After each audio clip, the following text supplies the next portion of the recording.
Glória a Deus, louvado seja o nome do nosso Senhor Jesus Cristo, meus queridos irmãos. Olha, neste momento nós vamos levantar as nossas ofertas e os dízimos que sustentam a casa de Deus. Antes de começar esse movimento, e aliás você já deve estar se preparando, né, meu irmão, não é, minha irmã? Eu queria ler para você um texto aqui para nos servir de base na palavra de Deus. Abra sua Bíblia no Evangelho de Mateus, no capítulo 6, e vamos ler aqui os versículos 19 e 20. O Senhor Jesus dizendo as seguintes palavras: não acumuleis para vós outros tesouros sobre a terra, onde a traça e a ferrugem corroem e onde ladrões escavam e roubam. Mas ajuntai para vós outros tesouros no céu, onde traça nem ferrugem corrói e onde ladrões não escavam nem roubam. Aqui, meus irmãos, é o programa econômico de Jesus. Como é que Jesus vê o problema de finanças, esse assunto de dinheiro? Então ele diz assim, com relação a dinheiro, ele diz: ajuntai tesouros no céu. Em vez de nós ficarmos acumulando aqui na terra, ele diz: ajuntai tesouros no céu. É claro que eu tenho que ter a minha caderneta de poupança. É claro que eu tenho que juntar dinheiro para fazer uma viagem. É claro que eu tenho que juntar dinheiro para comprar a casa própria. É claro que a gente tem que trabalhar, nós temos que agir com inteligência, não há dúvida nenhuma. Mas o que o Senhor está dizendo é que, acima de tudo, por cima de tudo, nós devemos ajuntar tesouros no céu. E você sabe o que quer dizer ajuntar tesouros no céu? Olha, como é que a gente ajunta tesouros no céu? Eu vou lhe dizer, é não deixando faltar recursos na casa de Deus. Porque Jesus está dizendo: ajuntai tesouros no céu. Eu vou lhe dar um exemplo. Olha, na carta aos Filipenses, eu estou aqui com a Bíblia aberta, Filipenses, no capítulo 4 e no versículo 17, o apóstolo Paulo, ele falando a respeito das ofertas que ele recebia das igrejas. Aliás, ele recebeu mais, a igreja que mais se destacou foi a de Filipos, a dos filipenses. Então ele recebia essas ofertas para o seu próprio sustento. Os filipenses tinham muito amor pelo apóstolo Paulo e davam dinheiro, faziam doações para ele. Então ele exatamente referindo-se a essas doações, ele está confirmando as palavras de Jesus. Ele está, em outras palavras, dizendo que os filipenses estavam ajuntando tesouros no céu. Olha o que ele diz aqui, Filipenses 4, 17. Não que eu procure o donativo, mas o que realmente me interessa é o fruto que aumente o vosso crédito. Olha só, o que realmente me interessa não é o donativo, e sim o fruto que aumente o vosso crédito. Aí ele continua dizendo: eu recebi tudo e tenho abundância, estou suprido, desde que Epafrodito me passou às mãos o que me veio da vossa parte como aroma suave. Olha só, aqui Paulo está dizendo que o que veio dos filipenses era como aroma suave, como sacrifício aceitável e agradável a Deus. Os irmãos estão entendendo perfeitamente, estão captando bem a mensagem aqui, esse sentido. E aí Paulo fala do resultado, porque ali naquele outro texto lá, Jesus, ele estava fazendo uma preparação para dizer assim: buscai primeiro o reino de Deus e a sua justiça, e as outras coisas serão acrescentadas. E Paulo diz aqui: o meu Deus, segundo a sua riqueza em glória, há de suprir em Cristo Jesus cada uma de vossas necessidades. O resumo desse assunto, meus irmãos, é o seguinte: é que há uma recompensa. Quem planta, colhe. Se você semeia, você colhe. Então, Jesus está nesse programa econômico dele, ele está dizendo que se nós ajuntarmos tesouros no céu, evidentemente que Deus vai nos abençoar aqui na terra. Eu tenho experimentado isso na minha vida e eu conheço muitos irmãos, dezenas, centenas, quem sabe, não posso aquilatar agora, mas quem sabe milhares de pessoas que têm feito isto e têm comprovado que a mão do Senhor tem vindo sobre as suas vidas. Então, meus irmãos, nós vamos contribuir agora para a obra de Deus. Você sabe que a nossa igreja está parada, pode-se dizer assim, a construção parou, né, pelos motivos que a gente já sabe. A igreja não está funcionando em termos normais. Cada irmão está na sua casa, pela misericórdia de Deus, nós estamos aqui pela internet, e então você sabe que a igreja tem as necessidades. Cada um se recolheu para a sua casa, mas as despesas estão aí, todas as semanas. Então, meu irmão, minha irmã, lembre-se disso e vamos fazer o nosso melhor. Quando for amanhã, você deposita no banco o seu dízimo, deposite no banco a sua oferta, porque as ofertas são tão importantes quanto o dízimo, né? Tão importantes quanto o dízimo. A nossa igreja vive mais dos dízimos. A gente recebe mais dízimos do que ofertas. Mas as ofertas são tremendamente importantes, fazem a diferença. Então, meu irmão, minha irmã, contribua para a honra e para a glória do nome do Senhor. Nós vamos agora orar. Eu não tenho aqui envelope na minha mão, né? Mas nós vamos agora orar ao Senhor, vamos pedir ao Senhor a sua bênção para a igreja, para as finanças da igreja, assim como também para as finanças de todos os irmãos. Vamos então curvar as nossas cabeças mais uma vez e vamos orar. Pai amado, Pai bendito, eu quero primeiramente declarar a minha fé na Tua palavra. Tu dizes, ó Deus, ajuntai tesouros no céu, onde a traça e a ferrugem não corroem e os ladrões não minam nem roubam. Então, Pai, no nome de Jesus, aleluia, glória ao Teu nome, Senhor, vem abençoar a todos os meus irmãos, que nada falte, meu Deus, nas casas dos meus irmãos, que todos tenham comida, que todos tenham dinheiro para pagar as suas contas, que, ó Deus, nesse tempo de crise, e veja que tamanho de crise é esta, meu Deus. Então, neste tempo terrível de crise, quando nós nem podemos sair de casa, ó meu Deus, vem suprir as nossas necessidades. Como diz aqui a Tua palavra, que Paulo disse isto, o meu Deus, segundo a sua riqueza em glória, há de suprir em Cristo Jesus cada uma de vossas necessidades. Ó Pai, cremos em Ti e esperamos que Tu cumpras a Tua palavra. Eu oro com fé, meu Deus. Eu Te agradeço, meu Deus, por mais esta oportunidade, em nome e por amor de Jesus. E todo o povo de Deus diga amém. Graças a Deus. Amém. Vamos agora passar a meditação da palavra de Deus. Eu peço que você abra a sua Bíblia na epístola do apóstolo Paulo aos Romanos, no capítulo 1 e versículo 16. Romanos, capítulo 1 e versículo 16, onde ele diz as seguintes palavras: pois não me envergonho do Evangelho, porque é o poder de Deus para a salvação de todo aquele que crê. Eu vou repetir, porque não me envergonho do Evangelho, pois ele é o poder de Deus para a salvação de todo aquele que crê. Meus irmãos, nesta manhã eu gostaria de comentar um pouco sobre o Evangelho que nós pregamos. Que Evangelho é o que nós pregamos? Olha só, a nossa igreja é uma igreja pentecostal. Nós somos pentecostais de raiz. Quando eu falo em pentecostais de raiz, eu quero me referir à nossa linha histórica.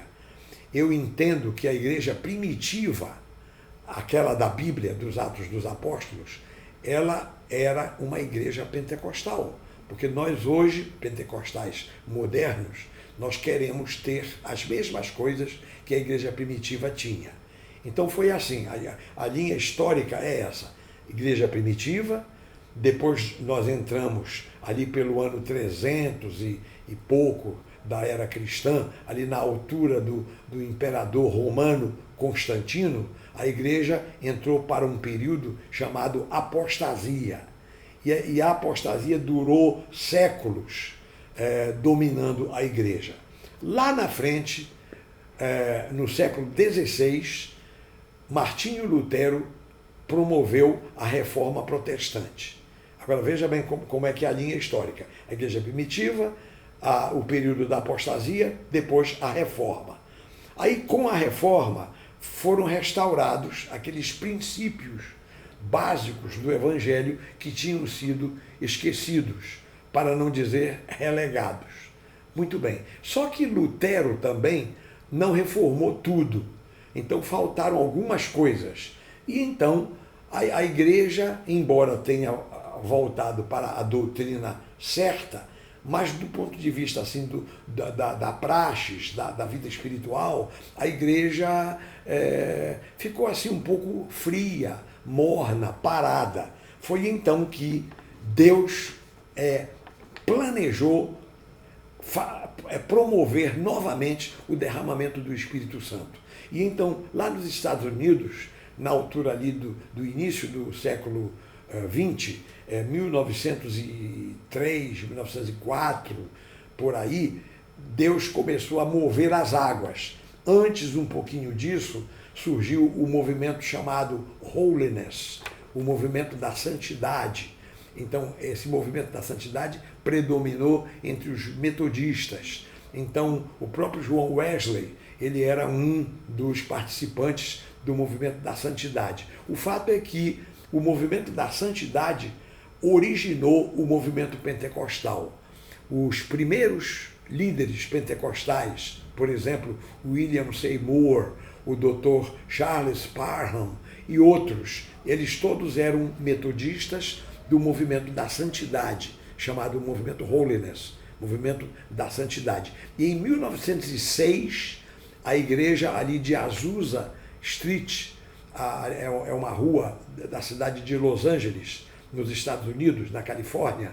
Então ali em Azusa Street, não sei o número, mas ali naquele local teve início, propriamente dito, o movimento pentecostal moderno. Dali se espalhou pelo mundo inteiro. E então os pentecostais ergueram essa bandeira com 4 verdades, 4 doutrinas, digamos assim, doutrinas principais, ou por outra, 4 ênfases. Jesus salva, Jesus cura, Jesus batiza com o Espírito Santo e Jesus Cristo voltará. Então, assim, esses 4 pontos, portanto, formam a ênfase pentecostal que nós acompanhamos. Qual é a doutrina da nossa igreja? É a doutrina pentecostal. E quando eu falo pentecostalismo de raiz, é porque aqui no Brasil, além dos pentecostais clássicos, que somos nós, por exemplo, os pentecostais de raiz, há outros pentecostais, há o neopentecostalismo, que cada um enfatizou aquilo que sentiu no coração de enfatizar. Mas nós aqui, a nossa igreja, a Fé para Todos, nós acompanhamos o pentecostalismo clássico, com estas 4 ênfases que eu acabo de citar. E agora eu ainda acrescento mais 2, porque dizer assim, Jesus salva, cura, batiza com o Espírito Santo e voltará, ainda está faltando pelo menos uma coisa ou 2 que também são essenciais. Uma é a santidade. E aí eu digo, enquanto Jesus não vem, enquanto Jesus não volta, nós pregamos a santidade, a santificação. Como diz a Bíblia, sem santidade ninguém verá o Senhor. E aí, também digo eu, enquanto Jesus não vem, nós estamos evangelizando. Portanto, nessa altura, então, das coisas, em vez de ser 4 ênfases, são 6. Jesus salva, cura, batiza com o Espírito Santo, voltará, devemos viver em santidade e devemos evangelizar. Pronto. Então, aí está, meus irmãos. Agora, é claro que na nossa igreja, nós estudamos, nós cremos e nós pregamos todas as doutrinas do Gênesis ao Apocalipse. Eu falei apenas de ênfases, quer dizer, a linha de frente da nossa pregação. Agora, nós pregamos a Bíblia toda. Qualquer assunto doutrinário, qualquer detalhe bíblico, isso é a nossa praia, esse é o nosso trabalho. Portanto, meus irmãos, louvado seja o nome do Senhor por isso. Então, qual é, portanto, o evangelho que pregamos? É isso tudo que eu acabo de dizer. Mas o apóstolo Paulo, ele sintetiza, quando ele diz: não me envergonho do evangelho de Cristo, pois é o poder de Deus para a salvação de todo aquele que crê.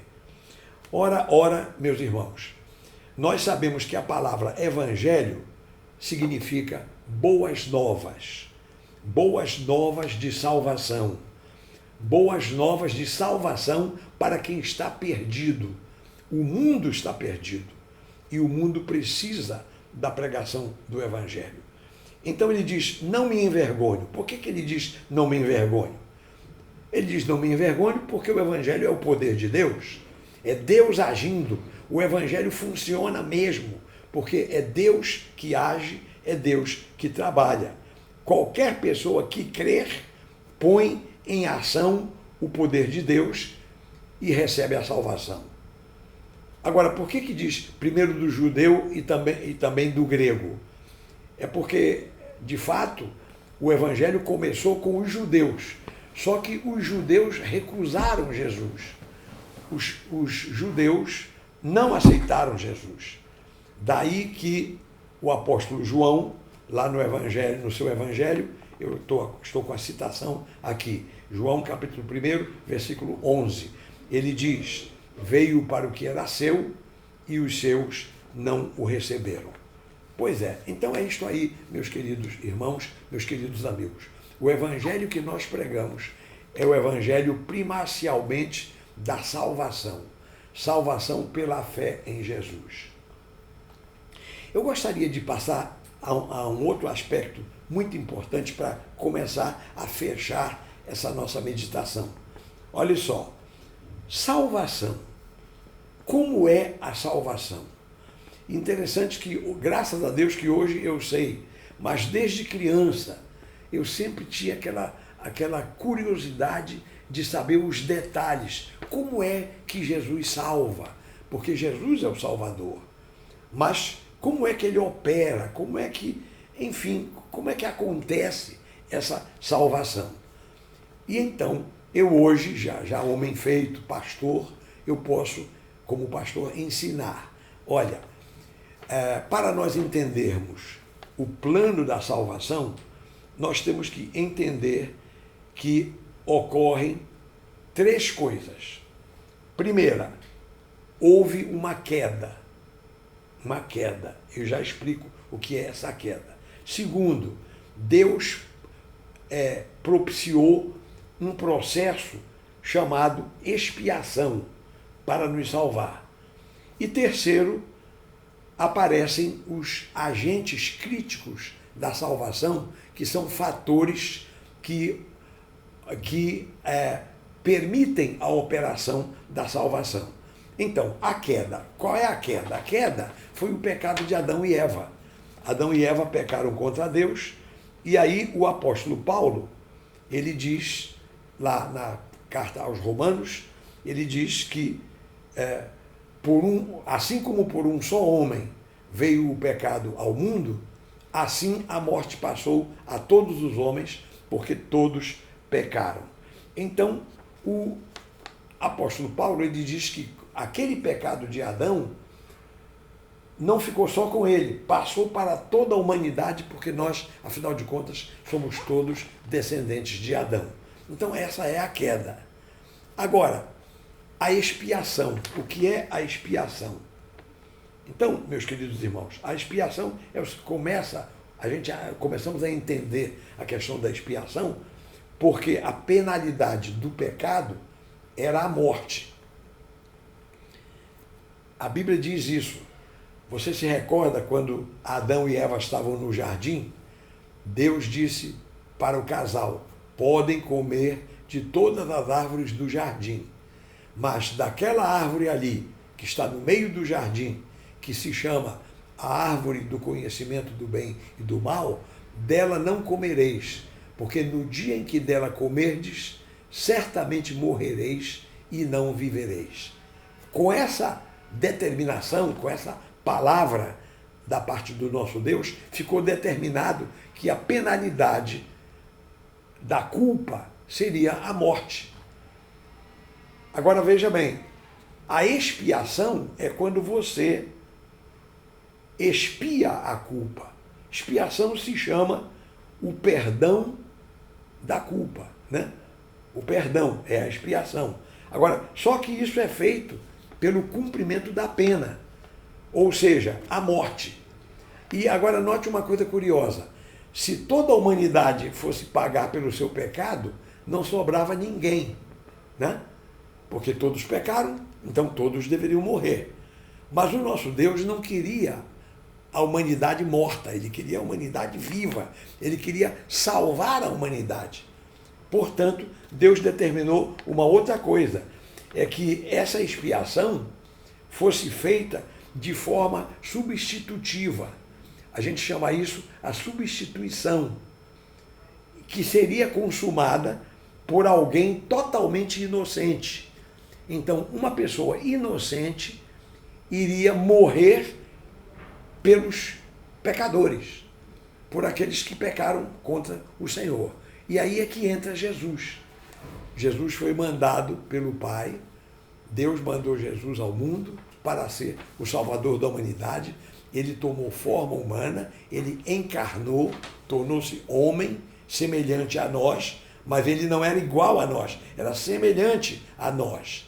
Ele não teve a nossa origem, ele nasceu de mulher, sim, por obra e graça do Espírito Santo, mas o José, marido de Maria, não teve participação nenhuma nisso.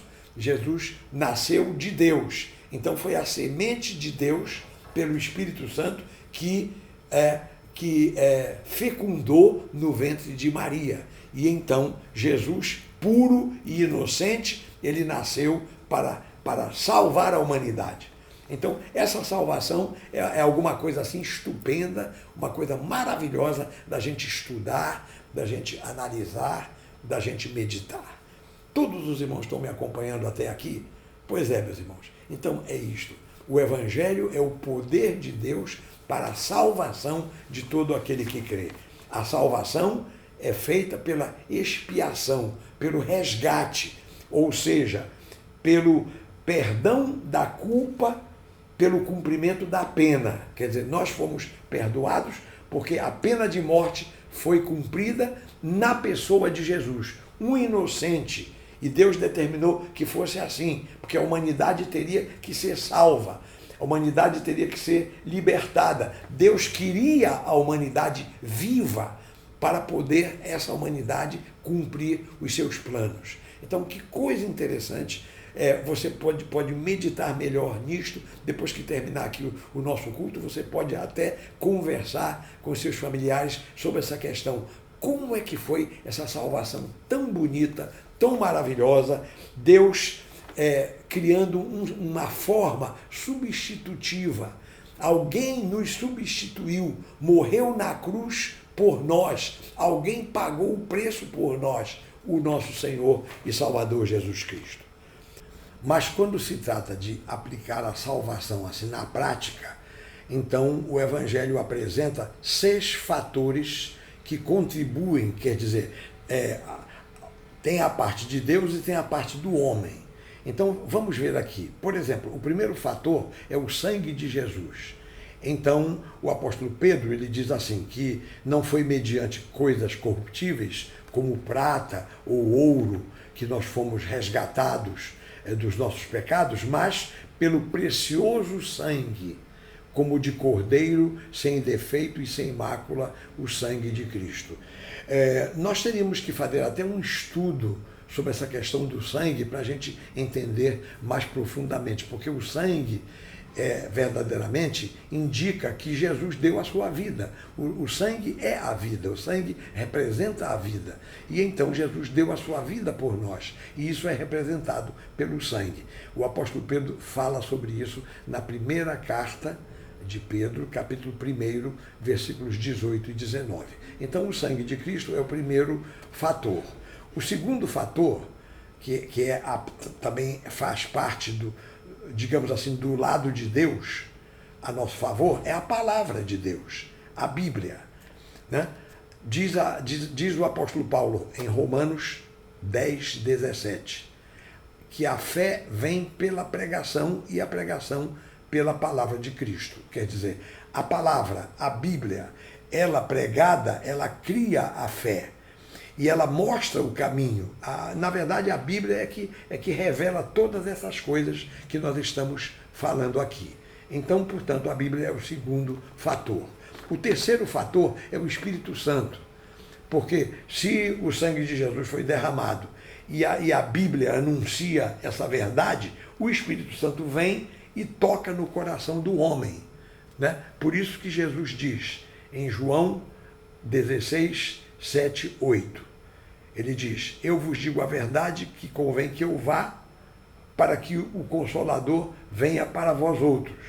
O Consolador é o Espírito Santo. Aí Jesus acrescenta: e quando ele vier, convencerá o mundo do pecado, da justiça e do juízo.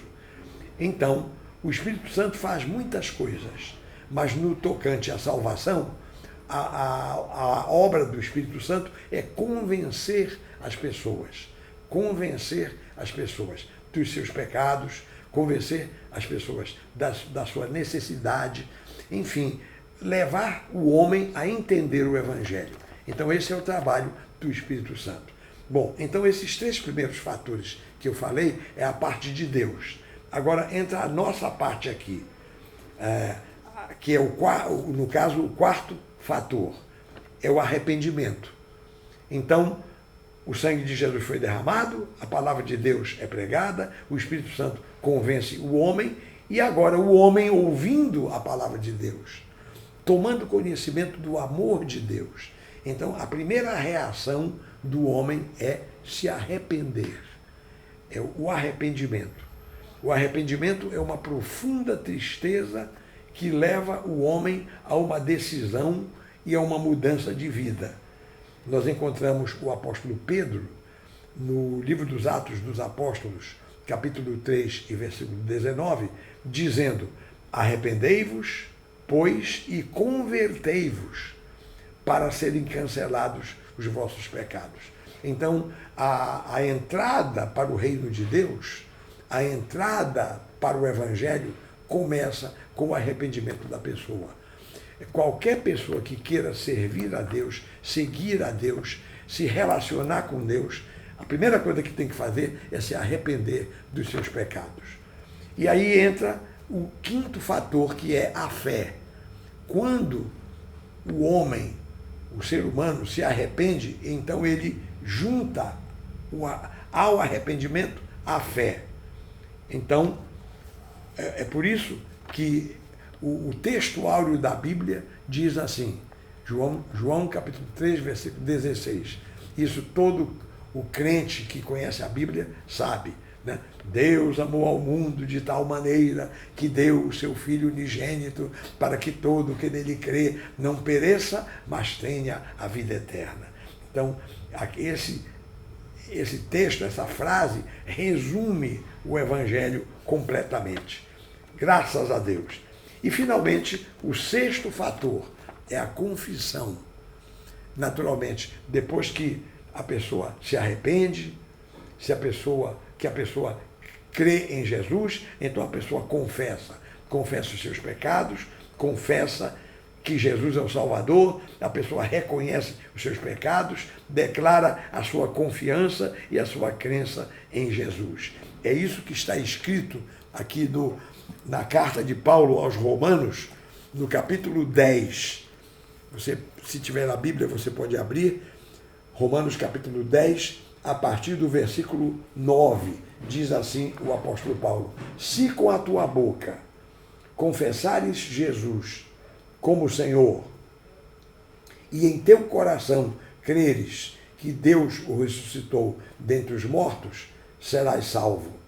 Porque com o coração se crê para a justiça, e com a boca se confessa a respeito da salvação. Porquanto a Escritura diz, todo aquele que nele crê não será confundido. E o versículo 13 completa, dizendo, todo aquele que invocar o nome do Senhor será salvo.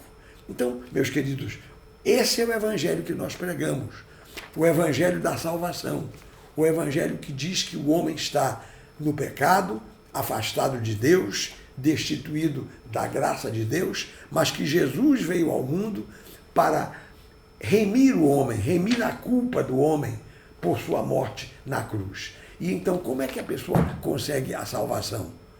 Ora, meus amigos, meus irmãos, aceitando Jesus, crendo em Jesus, aceitando que é assim mesmo, entendendo que é assim mesmo e que a salvação pela fé em Jesus é o único caminho que nos leva a Deus. Então, este é, portanto, o evangelho que pregamos. Que Deus nos ajude, que Deus nos abençoe, que Deus nos ajude a alcançar as pessoas carentes deste mundo. Nós temos que anunciar estas verdades para as pessoas.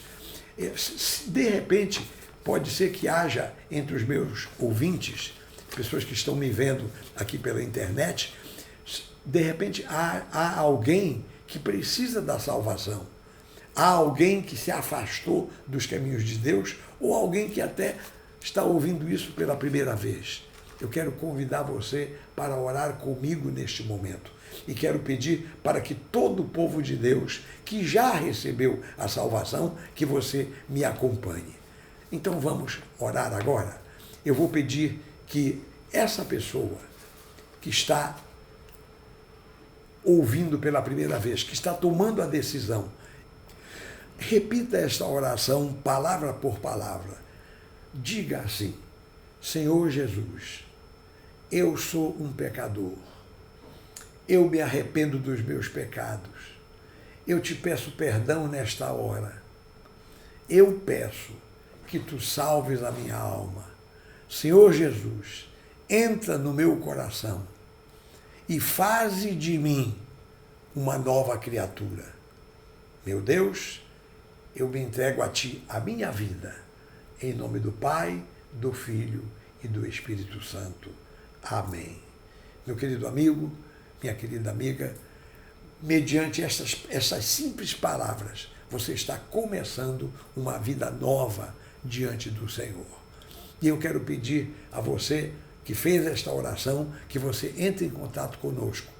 Você pode anotar os dados que nós estamos dando aqui mesmo pela internet, ou então ligar para o nosso telefone, 2201-2505, Rio de Janeiro, né? 21 na frente, que é o código da cidade, e depois 2201-2505, ou então 2501-7094, um destes dois telefones. Estamos à disposição dos meus queridos amigos, dos meus queridos irmãos. Nós vamos agora terminar este culto.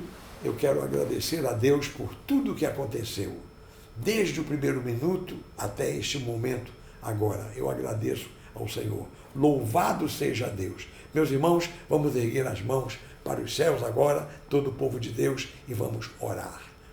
Pai amado, Pai bendito, em nome de Jesus, continuamos em Tua santa presença. Eu quero te agradecer, meu Deus, por este culto, neste domingo pela manhã, que estamos transmitindo para os nossos irmãos. Eu estou aqui diante da câmera, gravando, falando, e o meu irmão, a minha irmã está em sua casa, em seu lar, me acompanhando. Pai, no nome de Jesus eu te agradeço e peço a tua bênção para tudo que ainda vai acontecer. Eu peço pelo culto de hoje à noite, às 18 horas, quando haverá outra pregação da tua palavra, um pregador convidado vai transmitir a palavra de Deus. Então, Pai, abençoa este nosso domingo, dá-nos um resto de domingo abençoado. Abençoa o nosso almoço, o período da tarde e o culto logo mais às 18 horas. Pai, eu oro com fé. Te agradeço, te bendigo e te exalto em o nome e por amor de Jesus, a quem seja dada a glória e a honra para todo sempre. Amém e amém. E agora, meu irmão, minha irmã, receba a bênção. Que a graça do nosso Senhor Jesus Cristo, o amor de Deus, o nosso Pai, e que a comunhão do Espírito Santo seja com todos os meus irmãos, desde agora e para sempre, e toda a igreja diga amém e amém. Deus abençoe a todos abundantemente, em nome de Jesus.